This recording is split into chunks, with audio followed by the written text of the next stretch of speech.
ஒரு காட்டில் யானை கூட்டம் வாழ்ந்து வந்தது. மழைக்காலம் முடிந்து கோடைக்காலம் வந்தவுடன் உணவு மற்றும் தண்ணீர் பஞ்சம் வந்தது. குட்டி யானைகள் எல்லாம் பசியால் வாடுகிறது. மரங்கள் எல்லாம் காய்ந்தன. நிலம் வறண்டு போனது. அந்தப் பக்கமாய் வந்த நரியிடம் யானை யோசனை கேட்டது. நாங்கள் உணவுக்கு எங்கே செல்வது பாவம்? பிள்ளைகள் எல்லோரும் பசியால் வாருகின்றனர். எனக்கு ஒன்றும் தெரியாது. சிறிது தூரம் சென்று பாருங்கள். அங்கே மான்கள் கூட்டமாய் உள்ளது. அதனிடம் கேட்டுப் பாருங்கள் என்றது. உனக்கு ரொம்ப நன்றி என்று சொல்லிவிட்டு அந்த யானை கிழக்கு பக்கமாக சிறிது தூரம் சென்றது. அங்கு தொலைவில் மான்கள் கூட்டத்தைக் கண்டது. அருகில் சென்று அந்த மானிடம் உணவுக்காக எந்த பக்கம் செல்வது என்று கேட்டது யானை. நாங்கள் மேற்கு பக்கமாக இருந்து வருகிறோம்.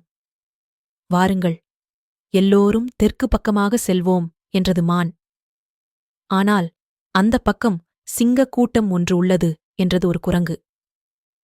யானை சொல்லியது சரி சரி, எல்லோரும் ஒற்றுமையாக இருப்போம். எவராலும் ஒன்னும் செய்ய முடியாது. ஒற்றுமையாக சிறிது தூரம் சென்றனர்.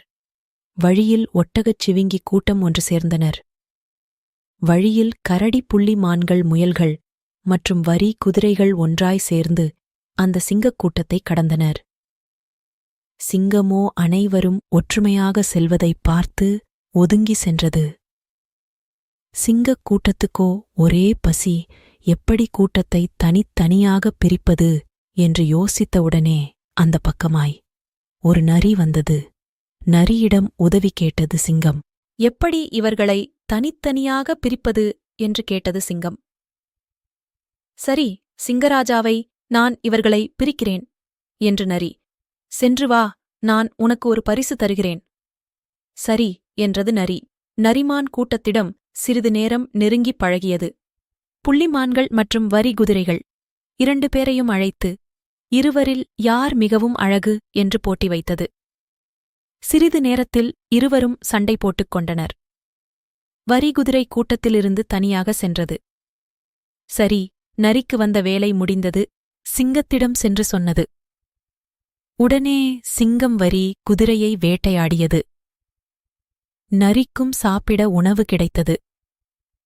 இதிலிருந்து என்ன தெரிகிறது? எல்லோரும் ஒற்றுமையாக இருந்தால் எதிரிகளை வெல்ல முடியும்.